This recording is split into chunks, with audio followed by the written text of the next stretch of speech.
mas-uuliyiinta socdaalka Maraykanka ayaa sheegay in ay xireen Qabi Lame, mid ka mid ah dadka ugu caansan TikTok-ga caalamka.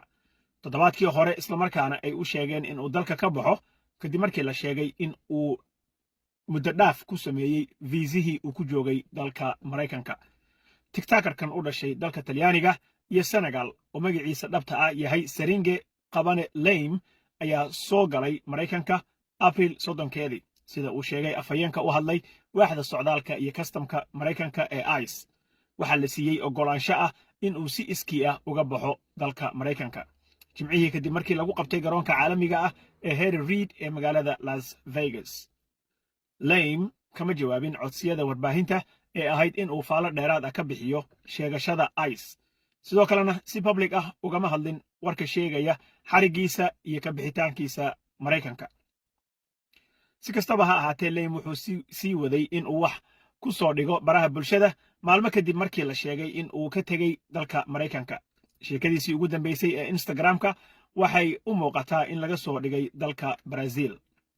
Sharks Celebrities Management oo ah wakaaladda matasha Lame ayaa sheegtay in warbixinta ICE ay tahay war been abuur ah, iyagoo u sheegay telefishinka NBC News si email ahaan ah in uusan imaanin dalkan Maraykanka bishan gabi ahaanba. Waxay sidoo kale sheegeen in magaca lagu sheegay warkaasi uusan ahayn magaciisa dhalashada. Macadda goorta ugu dambeysay ee Lame uu Maraykanka booqday, balse wuxuu ka qayb galay barnaamij ka dhacay magaalada New York oo ay isugu yimaadaan dadka caanka ka ah baraha bulshada ee loo yaqaano Met Gala bishii May.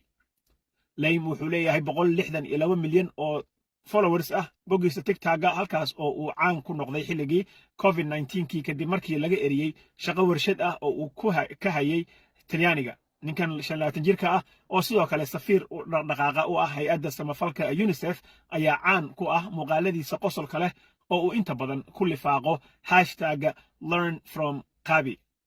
Don't forget to follow us on Facebook, TikTok, and our YouTube channel, Kiss the TV. Thank you so much for watching.